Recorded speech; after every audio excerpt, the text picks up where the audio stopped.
Dicen que volver de un viaje de trabajo antes de tiempo trae mala suerte. Yo nunca creí en esas cosas, hasta el día en que crucé el umbral de mi casa, y en lugar de oír risas en la cocina, escuché el llanto ahogado de mi esposa. Allí, sentado a la mesa como dueño y señor, estaba mi consuegro. Me quedé clavado con la bolsa de regalos en la mano, sintiendo cómo se me desmoronaba la vida. Entonces todavía no podía imaginar que la salvación de mi familia llegaría de donde nadie lo esperaba, del fondo del bote de basura de la niñera despedida. Buenas tardes, déjenme presentarme. Me llamo Alejandro Márquez, soy un simple jefe de taller. He vivido 60 años de forma honesta, sin meterme con nadie, criando a mi hijo, acostumbrado a responder por mis palabras y a creer que la verdad es un material tan sólido como el acero. Pero la vida sabe doblarnos de formas que ningún prensador industrial podría imaginar. Antes de que les cuente qué pasó cuando crucé la puerta de la cocina, escriban, aunque sea mentalmente, desde dónde me escuchan, desde qué ciudad o pueblo. A mí me reconforta pensar que mi voz llega todavía a gente viva. Esas botas caras, de piel de cocodrilo, tiradas con desparpajo en el tapete de la entrada, yo las habría reconocido entre mil. Estaban allí, plantadas con arrogancia, aplastando no solo la alfombra, sino mi paz entera. Me quedé quieto con las llaves en la mano, sintiendo cómo la alegría de volver a casa se escapaba de mí como el agua de un balde agujereado. La puerta de la cocina estaba entornada, y de allí salía un sonido más terrible que cualquier estruendo de prensa hidráulica en mi taller, el llanto apagado de mi esposa, Mariana. «Por favor, no lo haga», sollozaba ella. «Don Gerardo, nosotros nos iremos, pero no lo toque a él». Su voz temblaba y se quebraba como una cuerda demasiado tensada. La bolsa con los regalos que había cargado medio país se me resbaló de los dedos entumecidos y cayó al suelo con un golpe sordo. Algo tintineó dentro, pero en ese momento todo me daba igual. Respiré hondo, intenté dominar el temblor de las manos y entré a la cocina. La escena que vi sigue apareciéndose ante mis ojos con solo cerrarlos. Mi Mariana, pequeña, encorvada, estaba sentada en un taburete con la cara enterrada entre las manos. Frente a ella, sin siquiera haberse quitado el abrigo de cashmere, se había desparramado Gerardo, mi consuegro, dueño de una cadena de clínicas privadas y hombre convencido de que nuestra ciudad le pertenecía por derecho del más fuerte. Miraba a mi mujer con un fastidio asqueado, como si fuera una mosca molesta. Al verme, ni siquiera se levantó. Solo se le torció la comisura de la boca en una sonrisa fría. «Ah, mira quién llegó», soltó sin cambiar de postura. «Mejor así. No tendré que explicar lo mismo 2 veces». Yo lo miraba y sentía cómo dentro de mí se levantaba una ola de rabia caliente y pesada. Aquel hombre nunca había sido un invitado bienvenido en nuestra casa, pero ese día emanaba de él una amenaza directa. «¿Qué está pasando aquí, Gerardo?», pregunté, intentando que la voz me saliera firme, aunque el corazón me golpeaba en la garganta. «¿Por qué está llorando mi esposa?». Gerardo se tomó su tiempo, sacó con parsimonia un portacigarrillos dorado, dio unos golpecitos, alargando la pausa como si los 3 fuéramos actores de su teatro barato. «Escucha bien, Alejandro», dijo al fin, levantando hacia mí sus ojos aguados y vacíos. «Tu hijo Andrés esta mañana se pasó de la raya. Se metió a la fuerza a la casa de mi hija Carolina, tiró a los guardias como si fueran muñecos, asustó al niño e intentó sacar a tu nieto Pablo a empujones. Nos salió todo un héroe». Sus palabras caían en el silencio de la cocina como piedras pesadas. Sentí cómo la sangre se me iba de la cara.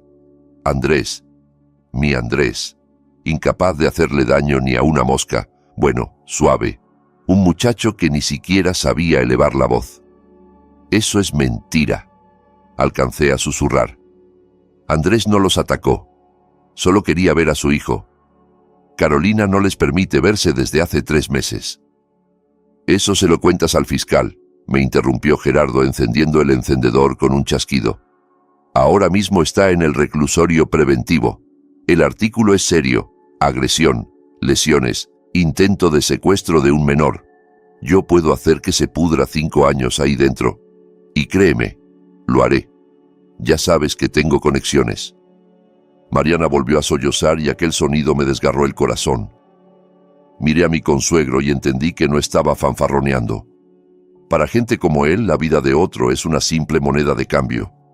No le costaba nada destrozar la vida de mi hijo por capricho o solo para demostrar poder. En la cocina cayó un silencio denso, pegajoso, roto únicamente por el tic-tac del reloj de pared. El tiempo parecía haberse ralentizado, alargándose en una tortura interminable. «¿Qué es lo que quiere?», pregunté sintiendo ardor en la garganta.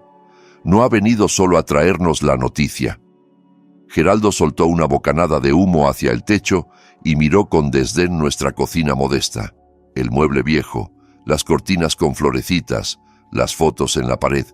Todo aquello que Mariana y yo habíamos conseguido en años, todo lo que era nuestro pequeño refugio, para él no era más que signo de pobreza. «Le voy a dar una oportunidad», dijo con pereza, como si nos hiciera un favor enorme. «Pero hay una condición muy clara. Venden este departamento, se compran cualquier cuchitril en la provincia, por lo menos a 100 kilómetros de aquí, y se dan de baja todos juntos, tú, tu mujer y Andrés». Sentí que el suelo se me iba bajo los pies y me aferré al respaldo de una silla para no caer. Vender el departamento, nuestra casa, donde creció Andrés, donde cada clavo lo puse yo con estas manos. Irnos a 100 kilómetros al medio de la nada. «Te volviste loco», susurré. «Esta es nuestra casa. Llevamos 30 años viviendo aquí».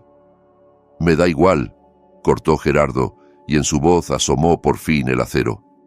«Desaparecen de nuestras vidas para siempre. No quiero que a mi nieto lo críen muertos de hambre. No quiero que tu hijo, un fracasado, esté estorbando en la vida de mi hija. Carolina tiene un gran futuro por delante, y ustedes no encajan ahí». Se levantó, inclinándose sobre la mesa hasta acercar su cara a la mía. Vi de cerca los poros dilatados de su nariz, y en sus ojos una ausencia total de piedad. «Tienen una semana, Alejandro, 7 días. Si en una semana siguen aquí, Andrés se va a la cárcel, y será condena real. Allí le enseñarán lo que es la vida, si aquí no lo entendió». Se dio media vuelta y salió hacia el pasillo, haciendo resonar sus botas de cocodrilo. Yo me quedé clavado, incapaz de moverme, como si me hubieran golpeado con una maza. La puerta de la entrada se cerró de golpe y la casa quedó otra vez en silencio. Solo Mariana seguía llorando, con la cara enterrada en un paño de cocina. Me acerqué a la ventana. Afuera era un día gris cualquiera. La gente caminaba deprisa, ocupada en sus asuntos. Los coches tocaban el claxon en la congestión. El mundo seguía viviendo, sin enterarse de que nuestra vida acababa de romperse. Dentro de mí todo hervía de indignación y de una rabia impotente. ¿Cómo era posible?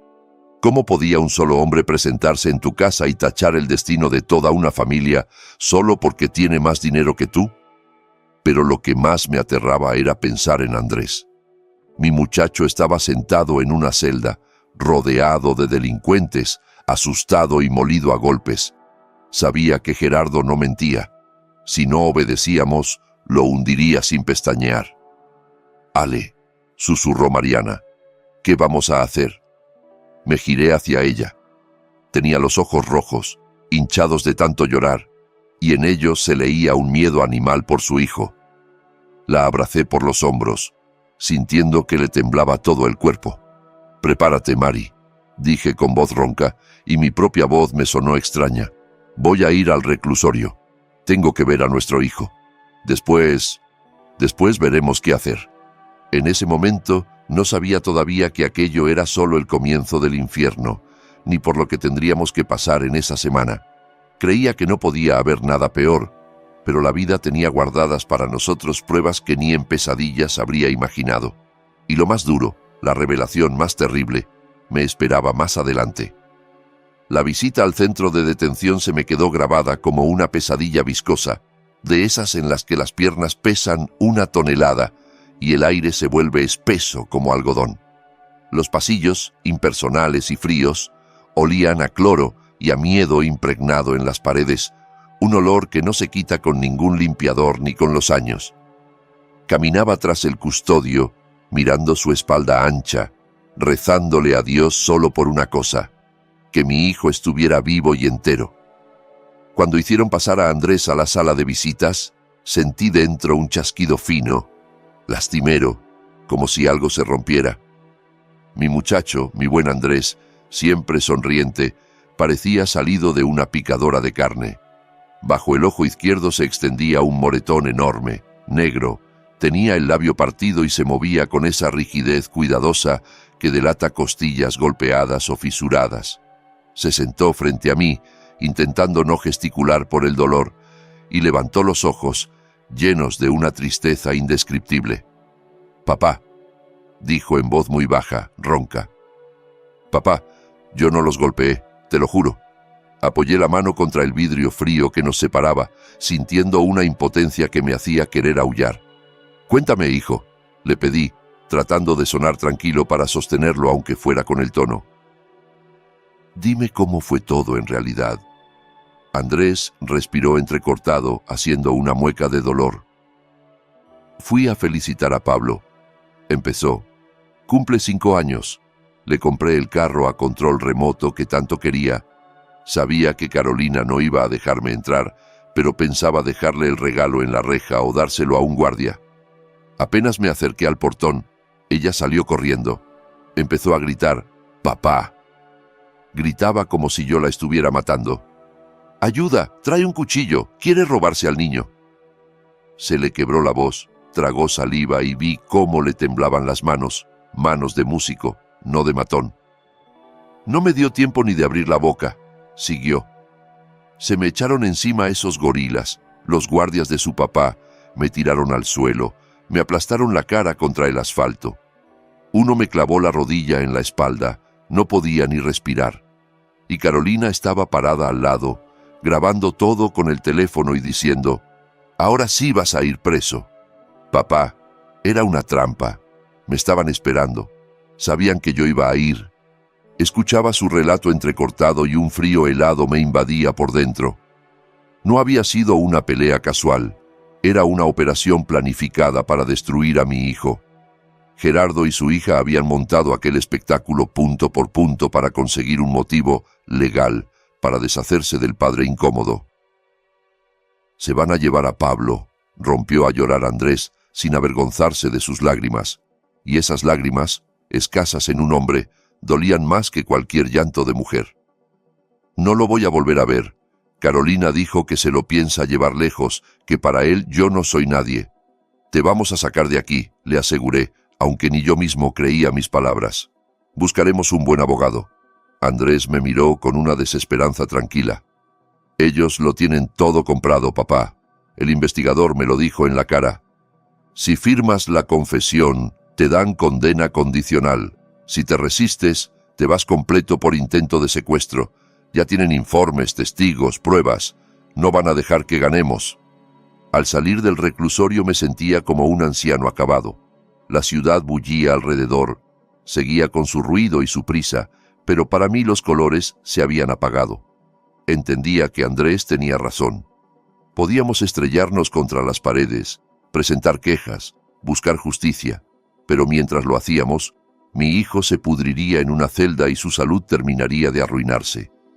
No teníamos ni el dinero de Gerardo, ni sus contactos, ni su cinismo despiadado. Lo único que teníamos era nuestra dignidad, y en ese mundo parecía no valer nada. Al regresar a casa encontré a Mariana sentada en la cocina a oscuras, sin atreverse ni a encender la luz, como si así pudiera esconderse de la realidad. «Vamos a vender el departamento, Mari», dije desde la puerta, sin dejar espacio a la duda. «Si no lo hacemos, lo encierran». Los 5 días siguientes se convirtieron en una pesadilla viscosa, en la que los días se mezclaban con las noches. Pusimos nuestra acogedora vivienda de 3 habitaciones, donde habíamos vivido 30 años, en venta urgente. Al día siguiente ya estaba en la puerta el agente inmobiliario de Gerardo, un joven resbaloso, de ojos huidizos. Caminó por nuestras habitaciones con gesto de asco, señalando con el dedo el papel pintado viejo, el parquet que yo mismo había lijado, y fue bajando el precio con una crueldad tal que parecía que no estuviéramos vendiendo un hogar, sino leña podrida. «El mercado está parado», mentía sin pestañear mirándome a los ojos. «Al precio que ustedes quieren, se puede demorar un año y por lo que sé, ustedes no tienen tanto tiempo». Asentíamos. Movíamos la cabeza, firmábamos papeles, sintiéndonos rehenes en nuestra propia casa. Cada vez que sonaba el timbre, Mariana daba un respingo. Llegaban compradores uno tras otro, desconocidos indiferentes que caminaban con zapatos sucios sobre nuestra vida, discutiendo dónde tirarían muros, qué muebles mandarían al basurero. Nos miraban como a un mal necesario del que había que deshacerse cuanto antes. Y luego empezó lo peor: empacar. ¿Saben cuánto pesa una vida entera metida en cajas de cartón? Pesa toneladas de dolor. Fui levantando del suelo mis libros, mi orgullo, una biblioteca de literatura universal que había ido armando durante décadas, libro a libro, en librerías de viejo y ferias, ahorrando cada dólar. Cada tomo era un recuerdo. Aquel se lo leí en voz alta a Mariana cuando estaba embarazada de Andrés. Este se lo regalé a mi padre en su cumpleaños. Ahora todos iban cayendo en cajas iguales, convertidos en simple carga. Mariana, con los ojos secos e irritados, guardaba la vajilla, jarrones de cristal que solo sacábamos en las fiestas, un viejo juego de café con una taza astillada que usaba mi nieto Pablo cuando nos visitaba. Cada objeto gritaba que ahí había habido una familia, que ahí había habido felicidad. Y nosotros, con nuestras propias manos, teníamos que desmontar esa felicidad y sacarla como si fuera basura de la historia. Pero lo más duro fue en el cuarto de Andrés, la habitación donde él creció y donde tantas veces se había quedado a dormir nuestro nieto. Me acerqué al marco de la puerta, donde durante años habíamos ido marcando con lápiz la estatura, primero de mi hijo y luego del niño. Andrés, 5 años. Pablo, 3 años. Esos pequeños trazos cubiertos con barniz valían más que cualquier reforma. Pasé la mano por la madera áspera y entendí que no podía llevarme ese trozo conmigo. Esa memoria se quedaría allí, en manos de extraños, y la taparían con pintura el primer día de obra. En momentos así uno no puede evitar preguntarse dónde está la frontera entre la humildad y la traición a uno mismo.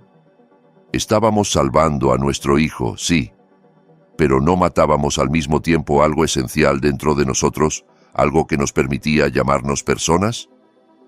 Huíamos con el rabo entre las piernas ante la prepotencia y la fuerza, dejándoles el campo libre a los saqueadores.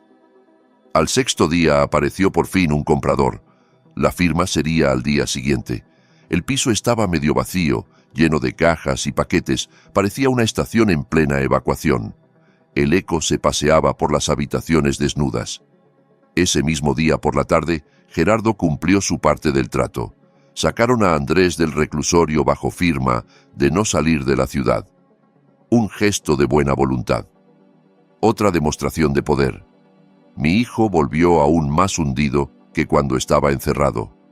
Pasó directo a su cuarto, se sentó en la única silla que quedaba y se quedó mirando un punto fijo.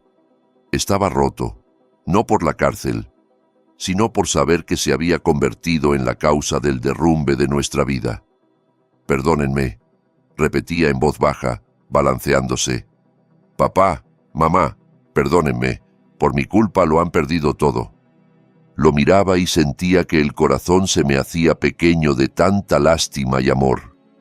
Pero junto a esa ternura crecía dentro de mí otra cosa, una determinación fría, furiosa.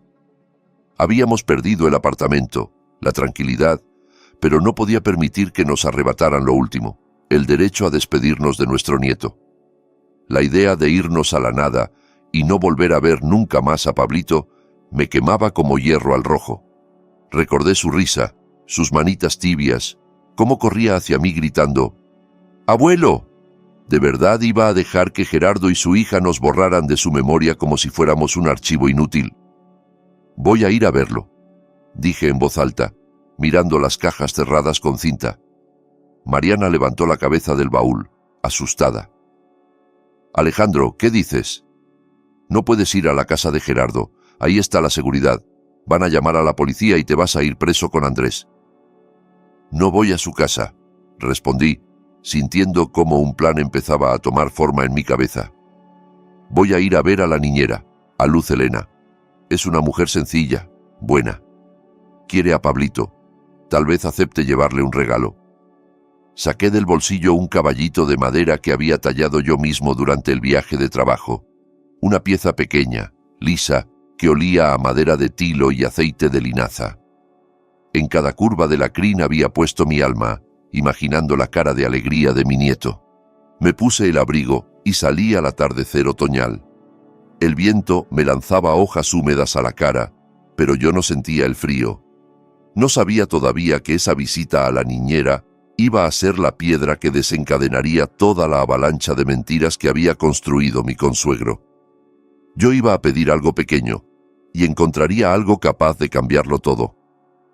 El barrio donde vivía Luz me recibió con filas tristes de bloques de 5 pisos idénticos, con unos cuantos árboles pelados encogidos entre los edificios. Estuve un buen rato dando vueltas, descifrando números despintados de portales, hasta que por fin encontré la puerta correcta, forrada con polipiel vieja y clavos oxidados. Mientras subía al 3er piso, el corazón me latía fuerte, no por falta de aire, sino por la tensión. En el bolsillo apretaba al caballito, sintiendo sus flancos suaves. No era solo un pedazo de madera, era mi último hilo de conexión con mi nieto, mi forma de decirle: el abuelo te recuerda, te quiere, no te ha abandonado. Confiaba en que Luz Helena, mujer de buen corazón, me entendería y no me negaría algo tan simple. Toqué el timbre y escuché cómo, detrás de la puerta, sonaba durante largos segundos aquella campanilla metálica. Nadie abría. Empecé a pensar que había hecho el viaje en vano, que no había nadie. Al fin, oí el arrastrar pesado de unas pantuflas. La puerta se abrió apenas, asegurada con la cadena, y en la rendija apareció el rostro hinchado y lloroso de Luz. «¿Quién es?», preguntó con voz ronca entrecortada, entornando los ojos al penoso pasillo. «Doña Luz Helena, soy yo, Alejandro Márquez», dije despacio, intentando sonreír con dulzura. «El abuelo de Pablo. Ábrame, por favor. Solo le quitaré un minuto». Sus ojos se abrieron de par en par de sorpresa. Se apresuró a trastear con la cadena y al fin abrió del todo. Frente a mí no estaba la mujer pulcra, siempre impecable con su uniforme, que solía ver en casa de Gerardo, sino una persona rota, profundamente desdichada, con una bata gastada. «Don Alejandro», balbuceó alisándose el cabello revuelto. «Dios mío, ¿qué hace usted aquí? ¿Qué ha pasado? Pase, por favor, no se quede en el pasillo». Crucé el umbral de su minúscula entrada, pobremente amueblada pero limpia. Olía a medicinas, a gotas para el corazón y a algo más, amargo y preocupante. «Perdón por venir sin avisar, Luz», empecé, incómodo por irrumpir así. «Nosotros nos vamos para siempre. Las cosas se dieron así. Quería pedirle un favor». Saqué el caballito del bolsillo y se lo tendí. «Es para Pablito, lo tallé yo mismo. Probablemente ya no volvamos a vernos, no nos dejan acercarnos a él. ¿Podría dárselo usted cuando tenga oportunidad? Dígale que es de su abuelo Alejandro. Usted está con él todos los días. ¿Podrá?». Me quedé con la frase a medias porque Luz se tapó la cara con las manos y rompió a llorar con un dolor que me dejó helado. Sus hombros se sacudían y aquel llanto era tan desolador que me dejó sin saber qué hacer. «Luz, ¿qué pasa?». Me acerqué sin saber cómo consolarla. «¿La ofendí en algo?». «No voy a darle nada, don Alejandro», dijo entre sollozos, limpiándose la cara con la manga. «Ya no le voy a dar nada. Me corrieron. Hace 2 días me echaron como a un perro sarnoso». Me quedé quieto, sin creer lo que escuchaba. Luz había trabajado allí 3 años. Pablo la adoraba. Era la única persona en aquella casa fría y lujosa que de verdad se ocupaba del niño, mientras Carolina vivía en salones de belleza, y Gerardo solo pensaba en hacer dinero. «¿Cómo que la echaron?», repetí. «¿Por qué?». «Por nada». Hizo un gesto con la mano invitándome a pasar a la cocina. «Pase, siéntese, le sirvo un té. No tengo fuerzas para estar de pie». Nos sentamos frente a frente, en torno a una mesa pequeña, cubierta con hule. Con manos temblorosas sirvió agua caliente y corrió hacia mí un platito con galletas baratas. La señora llegó temprano, furiosa. Empezó a contar mirando la taza. Me dijo: «Recoge tus cosas y en una hora no quiero verte aquí. Ya no te necesitamos». Ni me atreví a pedirle que me liquidara. Tenía una mirada como si no estuviera despidiendo a una niñera, sino quitándose de encima a un testigo. «Es extraño», murmuré sintiendo cómo en el fondo del pecho se me encendía una mala corazonada. ¿Por qué echar a la niñera justo ahora? Gerardo está ocupado, Carolina vive de cita en cita. ¿Quién va a quedarse con el niño? Luz levantó la vista. En sus ojos ya no había solo resentimiento, sino un miedo auténtico. Bajó la voz, aunque estábamos solos, y se inclinó hacia mí. Yo también me pregunté eso, don Alejandro. Pero luego, mire, yo no quería andar oyendo cosas, Dios me libre del chisme. Pero cuando te tiran a la calle sin un peso, uno afina el oído sin querer. Hizo una pausa, como sopesando si debía contarme su secreto. Carolina se va, don Alejandro, a Estados Unidos. Allá tiene un novio, un gringo rico, Michael. Llevan como medio año escribiéndose. Ha ido a verlo 2 veces. Le decía al papá que se iba a un retiro o a un spa. Eso es asunto suyo. Encogí los hombros, aunque algo dentro de mí se ensució.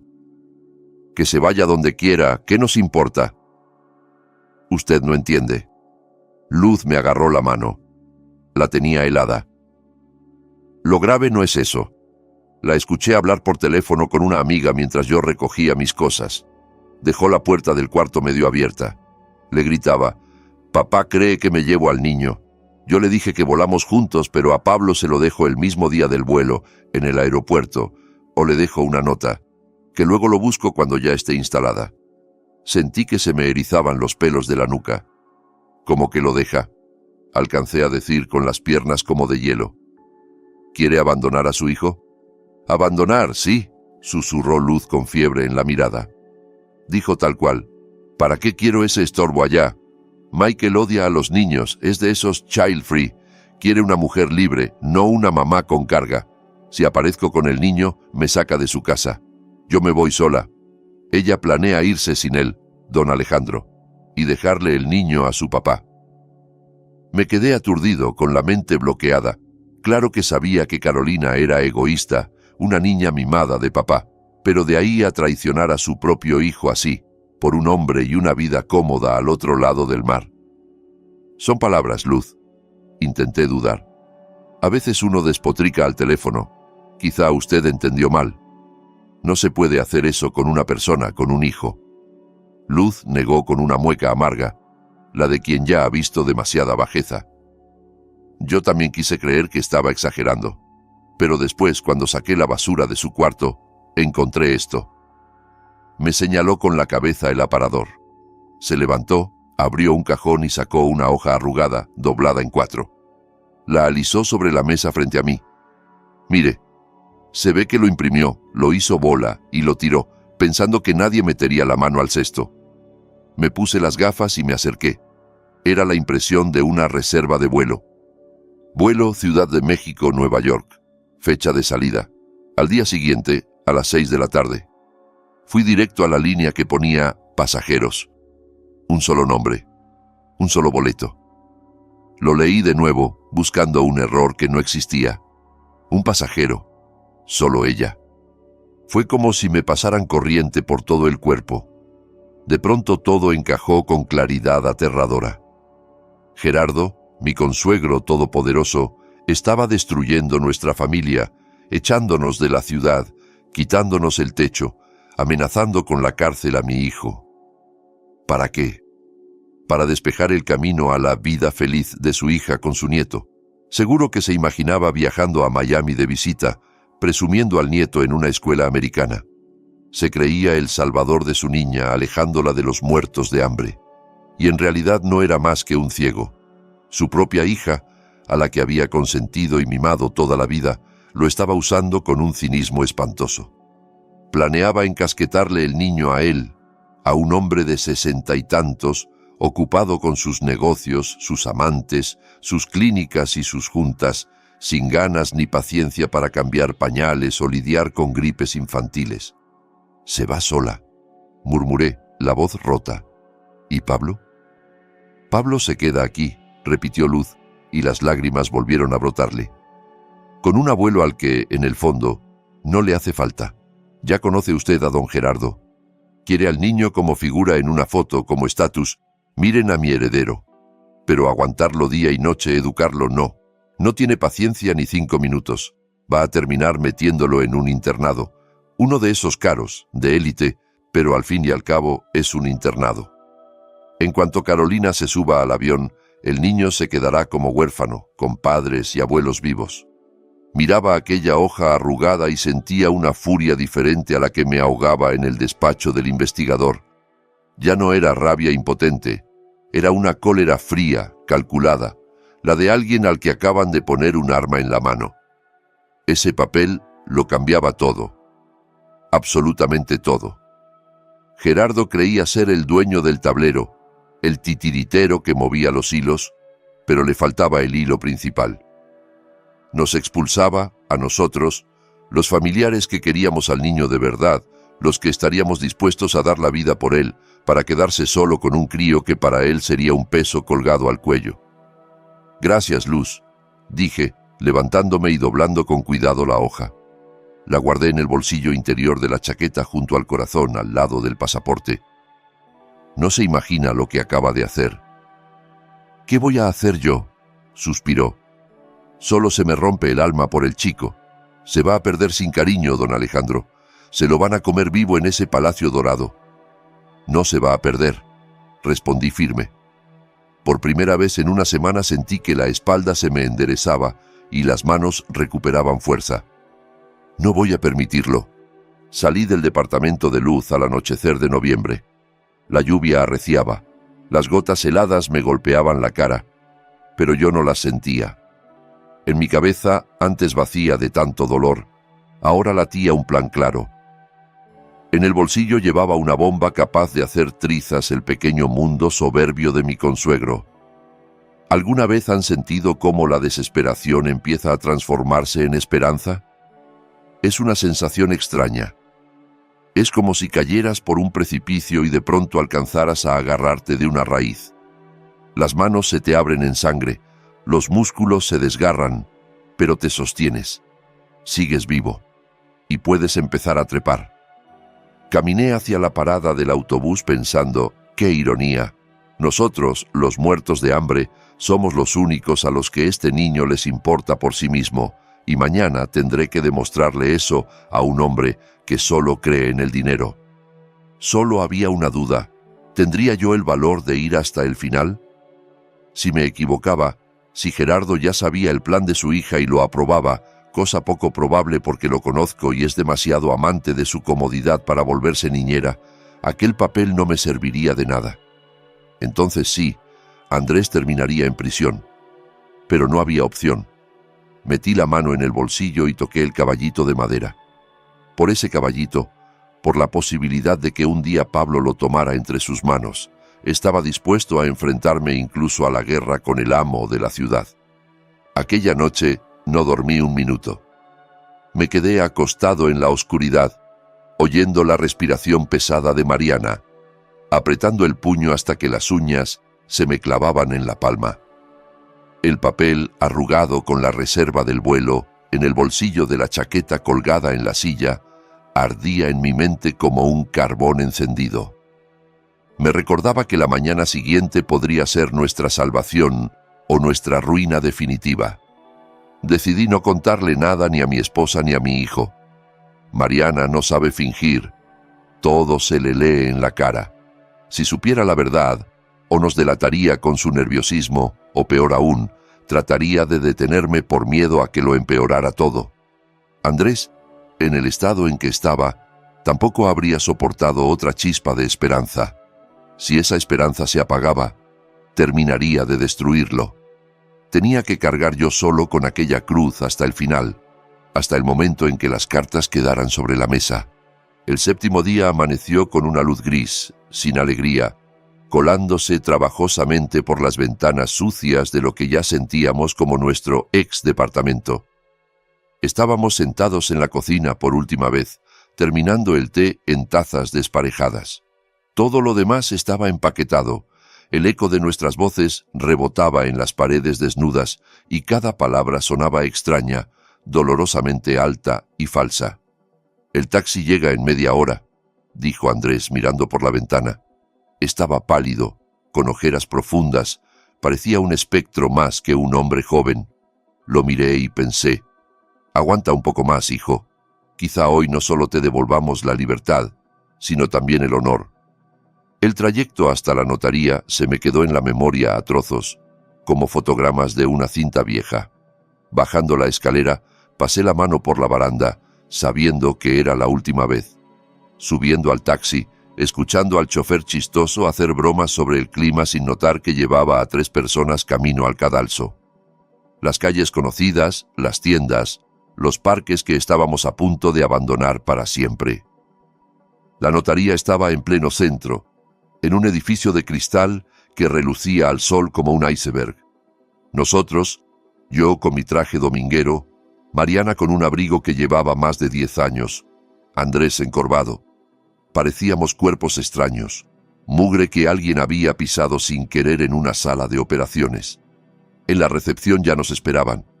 La secretaria, con el peinado perfecto, sin mirarnos a los ojos, señaló una puerta pesada de madera. «Pasen. Los están esperando. Ya están todos». Busqué con la mano el papel en el bolsillo interior. Respiré hondo, como quien se lanza al agua helada, y empujé primero la puerta. El despacho del notario era enorme, decorado con esa ostentación aplastante cuyo único propósito es recordarle al visitante su lugar. A un lado de la gran mesa de caoba se sentaba el notario, un hombre corpulento y serio, con reloj de oro. A su derecha, echado en el sillón, estaba Gerardo. Mi consuegro brillaba de satisfacción. Se le notaba el triunfo como un aura. Afeitado, perfumado, parecía un depredador que por fin ha acorralado a la presa y saborea el instante antes de morder. A su lado aleteaba el agente inmobiliario ordenando carpetas. Cerca de la ventana, en cambio, estaba Carolina, y ahí me dio un vuelco el corazón. Si Gerardo irradiaba calma y poder, su hija era una cuerda a punto de romperse. Estrujaba nerviosa la correa de su bolso de marca, miraba el reloj de pared cada 2 minutos y, una y otra vez, sacaba el teléfono para comprobar mensajes. Estaba pálida y ni el maquillaje grueso tapaba las manchas rojas del cuello, esas que siempre le salían cuando estaba muy alterada. Tenía prisa. Tenía miedo de no llegar. Luz tenía razón. «Por fin», soltó Gerardo sin saludar siquiera. Pensé que se habían arrepentido, como si tuvieran a dónde ir aparte de donde yo les diga. Hizo un gesto hacia las sillas frente a él. «Siéntense, no vamos a perder mi tiempo. Cada minuto mío cuesta dinero». Nos sentamos. Mariana se pegó al respaldo con la cabeza gacha. Andrés no se atrevía a mirar al hombre que acababa de aplastar su vida. Yo me senté recto, puse las manos sobre la mesa y me encontré con la mirada de Gerardo. En sus ojos no había más que desprecio y aburrimiento. Ni por un segundo dudaba de su victoria. El notario carraspeó y empezó a recitar la letanía de siempre. Documentos, condiciones, obligaciones. Su voz monótona adormecía, pero dentro de mí todo vibraba de tensión. Esperaba el momento adecuado. Tenía que elegir el segundo exacto para asestar el golpe. Por lo que los vendedores se comprometen a desalojar la vivienda en un plazo máximo de 24 horas y a cancelar su registro en la dirección, droneaba el notario. Asimismo, el señor Gerardo Vargas, en su calidad de denunciante, se compromete a retirar la denuncia penal. Gerardo tamborileó con los dedos en la mesa. «Venga, Bruno, al grano», lo interrumpió. «Ellos conocen las condiciones. ¿Dónde tienen que firmar?» El agente inmobiliario se apresuró a poner delante de Mariana y de mí un fajo de documentos. «Aquí, aquí y aquí», Iba marcando con el dedo. Contrato de compraventa, recibo de los fondos, compromiso de desalojo. Tomé la pluma. El metal frío me enfrió los dedos. En la sala se hizo un silencio que solo rompían el tic-tac del reloj y la respiración agitada de Carolina, que se acercó a la mesa y se colocó detrás de su padre. «Firma, Alejandro», me apuró Gerardo, y en su voz se coló la amenaza. «No pruebes mi paciencia. A tu hijo ya le ha salido barato». Sostuve la pluma sobre el papel. 1 segundo, 2, 3. Para mí el tiempo se detuvo. Sabía que estaba a punto de hacer algo que o nos salvaría o nos terminaría de hundir. Si me equivocaba, si aquel documento era falso o Gerardo ya sabía todo, yo mismo mandaría a mi hijo a la cárcel. No habría segunda oportunidad. Estaba apostando la libertad de Andrés, nuestro techo, el futuro de la familia. Miré a mi hijo, su espalda encorvada, las manos temblorosas de Mariana. Luego miré a Carolina, que volvía a revisar el teléfono. Dejé la pluma sobre la mesa. El golpe de plástico contra la madera sonó como un disparo. Gerardo frunció el ceño. «¿Qué te pasa? ¿No escribe la pluma?» «Sí escribe», respondí tranquilo, sorprendido por lo firme que sonaba mi propia voz. «Solo quiero aclarar una cosa antes de que nos despidamos para siempre». «¿Qué más quieres?», soltó Carolina irritada. «Papá, diles algo. Vamos tarde». Me giré hacia ella y por primera vez en todo ese tiempo la miré directamente. «¿A dónde vas tarde, Carolina?», pregunté despacio pero claro. «¿Al vuelo de las 6 de la tarde?» El efecto fue inmediato. Carolina se estremeció como si le hubieran dado un choque eléctrico. Se puso blanca como papel. Estuvo a punto de dejar caer el bolso. Su mano voló sola a su garganta. «¿Cómo?» empezó, pero se calló al ver la mirada de su padre. Gerardo, sin entender todavía, frunció más el ceño. Miró de ella a mí. «Sí, se va», gruñó impaciente. «A su nueva vida, lejos de su miseria. ¿A ti qué te importa? Firma y ya». Pero yo ya no lo miraba a él. No apartaba la vista de Carolina viendo cómo el miedo le llenaba los ojos. «Claro, a una vida nueva». Seguí sin subir el tono. «Miami, ¿no?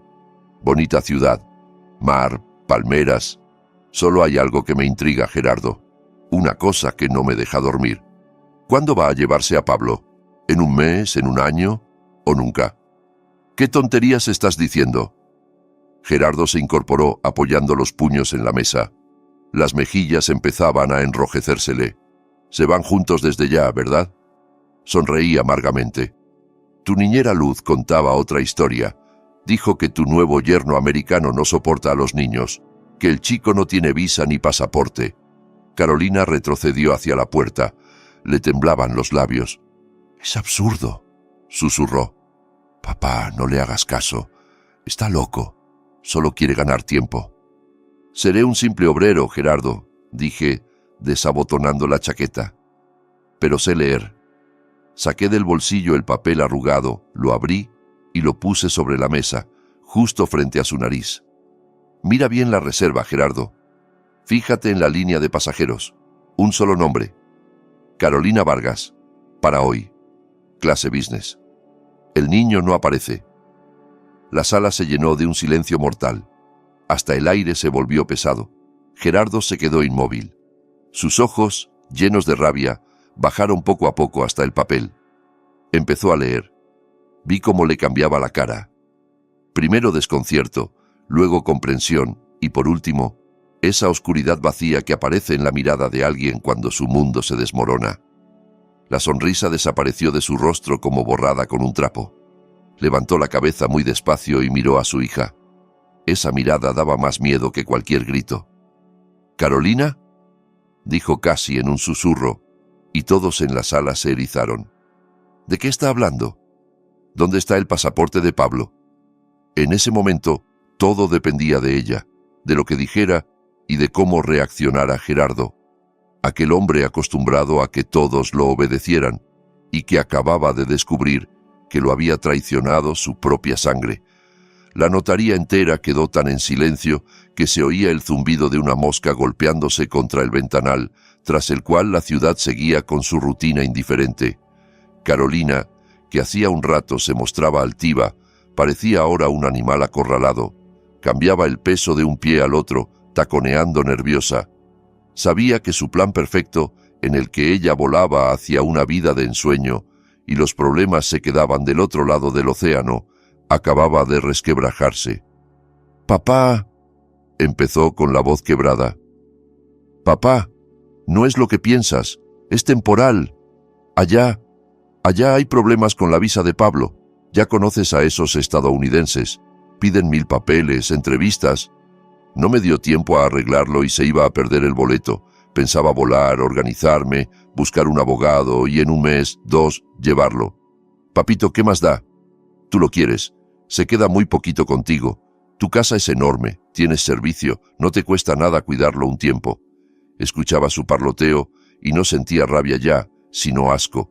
Estaba regateando con la vida de su hijo como si fuera una maleta vieja, intentando cargar a cualquiera con esa responsabilidad, con tal de no arruinar su vida de postal. Entendí que era el momento de terminar de romper la mentira. No podía detenerme, no por Andrés, no por Pablo, no por nosotros. «Te está mintiendo, Gerardo», dije mirándolo a los ojos. «No habrá ningún en 1 mes». La niñera escuchó toda la conversación. «Ese tal Michael no quiere hijos. Puso la condición. Ella se presenta sola. Te iba a dejar a Pablo para siempre». Gerardo se revolvió como si le hubieran dado una bofetada. «Cállate», me ladró, pero su voz ya no tenía la seguridad de antes. Se volvió hacia su hija. La cara se le deformó en una mueca de dolor y rabia. «Carolina, contesta. ¿Es verdad? ¿Cambiaste a tu hijo por un par de pantalones caros?» Carolina gimió y el rímel se le deshizo en regueros negros, convirtiendo su rostro en una máscara grotesca. «No son pantalones, papá», gritó, ya fuera de sí. «Michael es mi oportunidad de vivir bien, no de envejecer en este pueblo. Sí, no quiere niños ajenos. ¿Y qué hago? ¿Me entierro viva? Soy joven, quiero vivir. Y Pablo no te es ajeno, tú eres rico, puedes con él. Contratas otra niñera, lo metes en un colegio de élite. ¿Qué más te da? Una niñera más, una menos». Sus frases flotaban en el aire, pesadas y sucias. Acababa de confesarlo todo, de confirmar palabra por palabra lo que me había contado Luz. Vi cómo la cara de Gerardo se ponía púrpura. La sangre se le subía a la cabeza. Él, el dueño de media ciudad, el hombre que resolvía todo con una llamada, acababa de comprender que lo habían engañado, y lo había hecho su propia hija. Ella había usado su dinero, su influencia, para destruirnos, echarnos de nuestra casa, meter a mi hijo en prisión. Todo para aligerar su propio equipaje. No lo quería, no lo respetaba, solo lo veía como una billetera y una pensión gratis para su hijo. «¿Puedo con él?», jadeó Gerardo levantándose. «¿Crees que necesito una guardería a mi edad? Yo construí mi negocio para disfrutar la vejez, no para cambiar pañales». Aproveché el momento para rematar. «Eso es justo lo que quiero que pienses, Gerardo», insistí. «Míralo bien. Estás echando a la calle al padre, a los abuelos, a los únicos que aman a Pablo. Vas arrasando con todo lo que hay alrededor de ti. ¿Para qué? ¿Para llevarlo personalmente al médico? ¿Para quedarte en casa cuando tenga fiebre? ¿De verdad vas a sacrificar tus comodidades, tus amantes, tus viajes? ¿O lo vas a mandar a un internado en cuanto Carolina suba al avión?» Gerardo me miró, y en sus ojos vi algo nuevo. Miedo. El miedo del egoísta que de pronto entiende que le quieren colgar un peso que no pensaba cargar. Él quería un heredero para la foto familiar, un niño bien vestido al que presumir. No quería la rutina diaria de un niño real. ¿A un internado? Siseó con dificultad. Lo mandaría a un internado. «No vas a poder, Gerardo», lo acorralé. «La gente no lo entendería. Tu estatus no te dejaría. El señor Vargas metió a su nieto en un internado teniendo hija viva. Te harían pedazos. Vas a tener que criarlo tú solo, porque nosotros nos iríamos, como tú querías, y te quedarías con un niño de 5 años abandonado por su madre, un niño que te odiaría por lo que le hiciste a su padre. Gerardo volvió la mirada hacia Carolina. Ella seguía junto a la puerta, patética, despeinada, pero aferrada a su boleto. Y entonces estalló. Con un rugido, agarró del escritorio la carpeta de documentos, esos mismos que teníamos que firmar, y se la lanzó a la hija. «¡Lárgate!», gritó con tal fuerza que el notario se hundió en su silla y el agente soltó la pluma. La carpeta golpeó la puerta junto a la cabeza de Carolina y los papeles volaron como palomas blancas por toda la sala. «¡Papá!», chilló ella. «No me llames papá», bramó Gerardo temblando de ira. «Me usaste, me pusiste la zancadilla, intentaste arreglar tu vida a costa mía, querías cargarme al niño en la vejez». Agarró un pesado jarrón de cristal con agua, amenazando con arrojarlo. Carolina, chillando, abrió la puerta de golpe y huyó a la recepción con los tacones resonando. «¡Que no te vuelva a ver!», rugió él.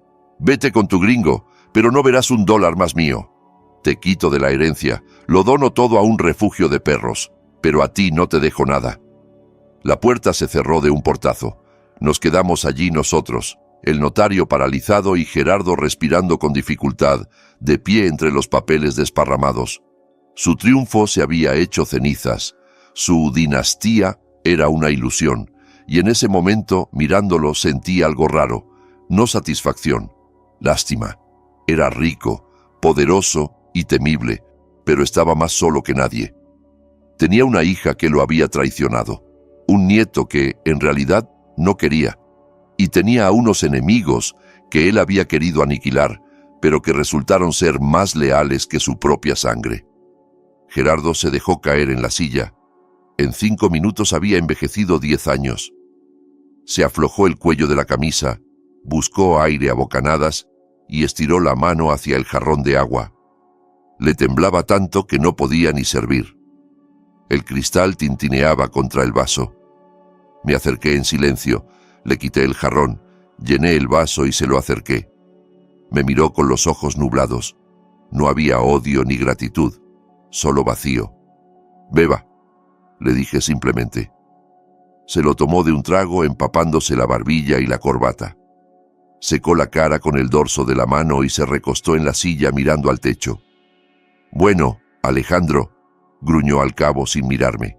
«¿Contento? Ganaste». «Yo no necesito ganar, Gerardo», respondí, notando cómo al fin empezaba a soltarme la tensión de aquellos días. «Necesito a mi hijo y a mi nieto». Gerardo guardó silencio unos segundos, oyendo la quietud.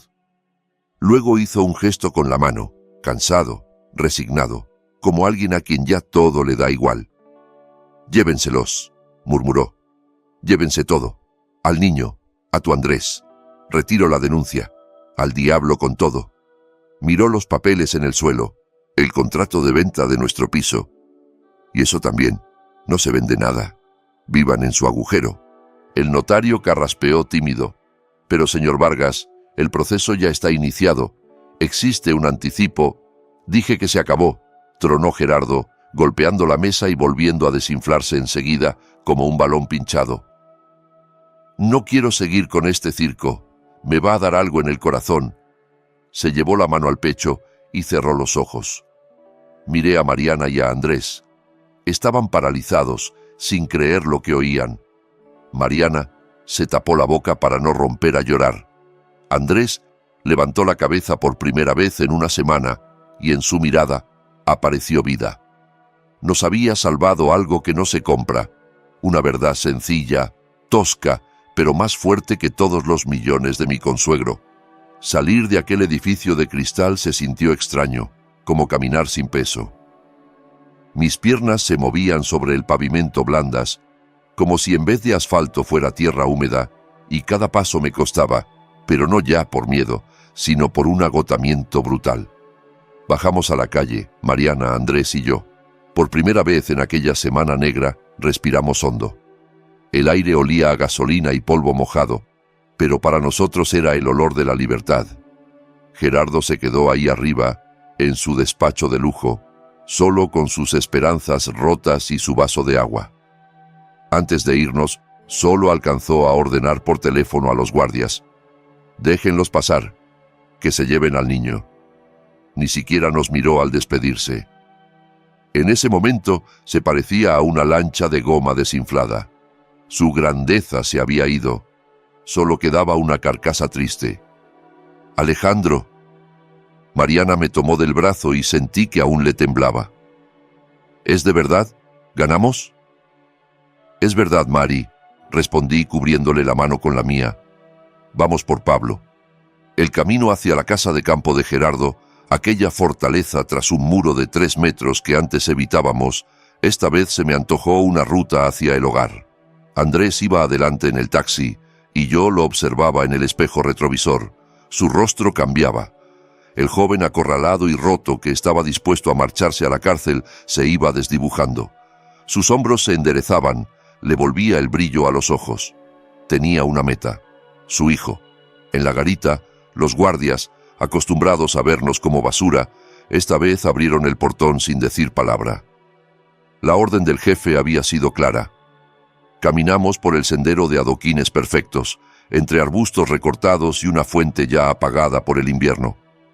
Aquel caserón siempre me pareció un museo, frío, hermoso y completamente muerto. No se podía correr, ni gritar, ni ser niño. Nos abrió la puerta la empleada doméstica, una mujer con ojos asustados. No parecía entender nada. La señora había salido corriendo al aeropuerto con maletas. El señor se había quedado en la ciudad. Y en la puerta ahora estábamos nosotros, los parientes pobres, a los que tenían orden de no dejar entrar. «¿Dónde está Pablo?», preguntó Andrés. No pidió permiso. Exigió. La voz le sonó tensa, vibrante. «En el cuarto de juegos, en el segundo piso», balbuceó la mujer haciéndose a un lado. «Está solo. La señora dijo que no la molestáramos mientras se arreglaba. Lo encerró ahí desde la mañana». Andrés subió la escalera de mármol casi corriendo. Mariana y yo lo seguimos con el corazón en la boca. Nunca olvidaré lo que vi. Una habitación enorme, abarrotada de juguetes carísimos, coches eléctricos, construcciones gigantes, trenes. Todo lo que Gerardo había comprado para comprarse el cariño del nieto. Y en medio de ese lujo de plástico, sobre la alfombra, encogido, estaba mi nieto. Abrazaba un oso de peluche y lloraba en silencio, mirando la pared. «¡Pablito!», susurró Andrés, dejándose caer de rodillas a su lado. El niño se estremeció, giró la cabeza y en sus ojos se encendió una mezcla de incredulidad y esperanza que me hizo doler el pecho. «¡Papá!», gritó soltando el oso y lanzándose a sus brazos. Andrés lo apretó contra sí con tanta fuerza que parecía querer fundirlo con su cuerpo, como para protegerlo de todo. Hundió la cara en el hombro pequeño y vi cómo le temblaba la espalda. Dicen que los hombres no lloran. Mentira. Los hombres lloran cuando recuperan la vida que les habían intentado robar. Mariana y yo nos quedamos en la puerta sin atrevernos a romper ese momento. Los miré y pensé en lo frágil que es nuestro mundo. Una sola firma, una decisión cobarde, y ese abrazo no habría existido. El niño se habría quedado encerrado en ese mausoleo dorado, esperando el internado, y su padre estaría pudriéndose en una celda. «Vamos a recoger tus cosas, hijo», dijo Andrés al fin, levantándose sin soltarlo. «Nos vamos a casa, con el abuelo y la abuela». «¿Y mamá?», preguntó Pablo, mirándonos con una seriedad que no correspondía a sus 5 años. «Mamá se fue. Dijo que iba a tomar un avión y no me llevó». En la habitación se hizo un silencio espeso. ¿Cómo le explicas a un niño que su madre eligió la playa y los cócteles antes que a él? ¿Cómo le dices que lo traicionó sin siquiera despedirse? «Mamá se fue de viaje de trabajo», mintió Andrés. «Y yo le di gracias por esa mentira. La verdad la sabrá algún día, cuando sea grande. Por ahora no necesitaba saber que había sido un estorbo. Pero nosotros vamos a estar juntos siempre». Salimos de la casa de Gerardo sin llevar nada más que al niño y una bolsa con algo de ropa. Todos esos juguetes caros, gadgets y ropa de marca se quedaron allí, en aquel museo de soledad. No los quisimos. Nos llevábamos lo único valioso. El camino de vuelta fue silencioso. Pablo se quedó dormido en los brazos de su padre, agotado por todo lo vivido. Mariana le acariciaba el pelo y murmuraba oraciones.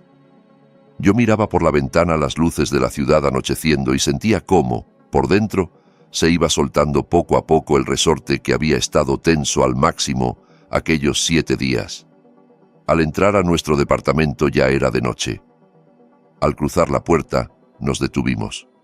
El pasillo estaba lleno de cajas, las paredes desnudas, sin cuadros. Era la misma casa, y sin embargo parecía saqueada.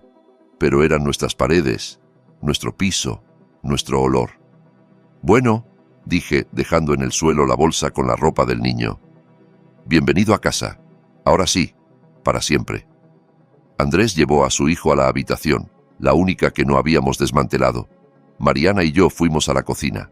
En la mesa seguían las tazas del té de la mañana, como un monumento a la vida que, esa misma mañana, creíamos perdida. Me senté en el taburete y el cuerpo, por fin, decidió dejar de resistir. Empecé a temblar de pies a cabeza, la resaca del miedo. El cuerpo se vacía y solo queda el zumbido en los oídos. «Alejandro, ¿te sientes mal?», se alarmó Mariana buscando el botiquín. «Estoy bien, Mari», hice un gesto. «Solo está cayendo todo encima. ¿Te das cuenta de lo que hicimos? No solo salvamos el piso, salvamos el alma, la nuestra y la de Pablo». En ese momento entró Andrés, cerró con cuidado la puerta del cuarto y se recargó en el marco. Estaba agotado.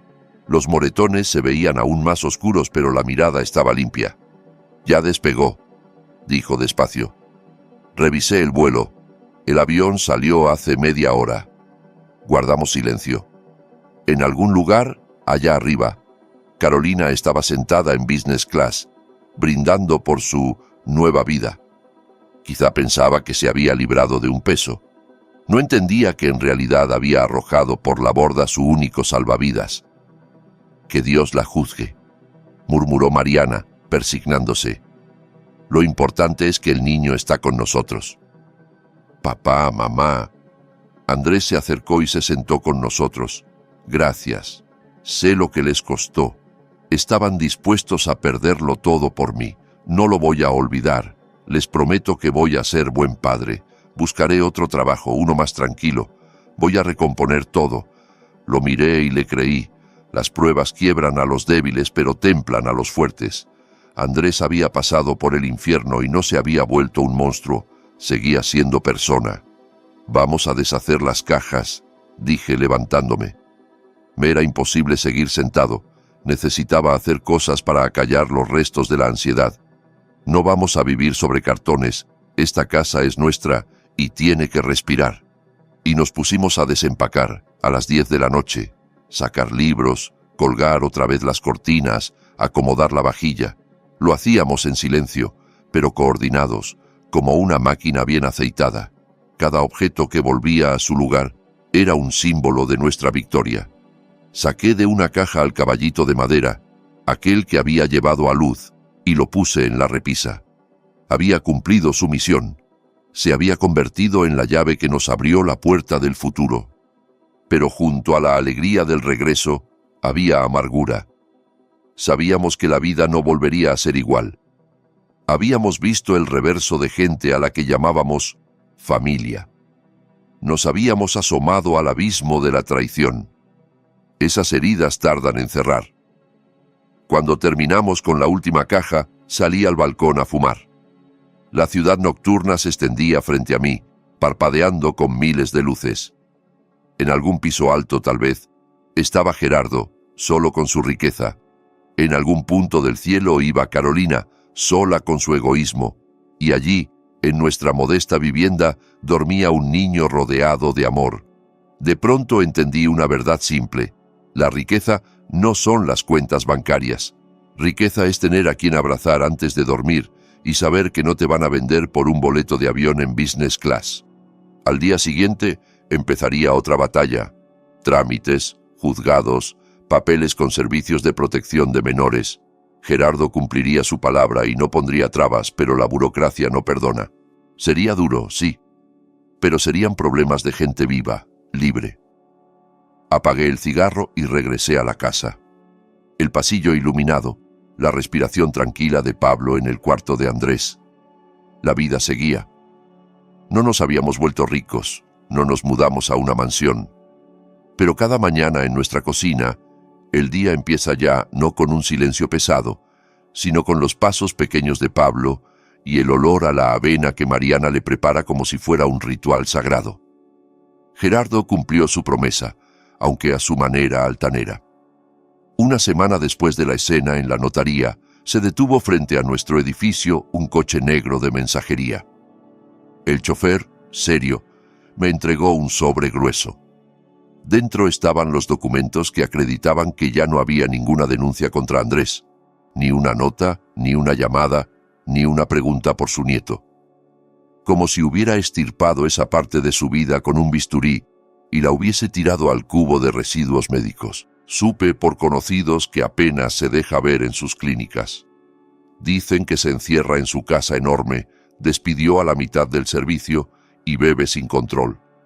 No me da pena, pero a veces cuando miro la silla vacía en la cabecera de nuestra mesa, pienso en lo terrible que debe de ser quedarse solo en una jaula de oro sabiendo que tú mismo forjaste los barrotes.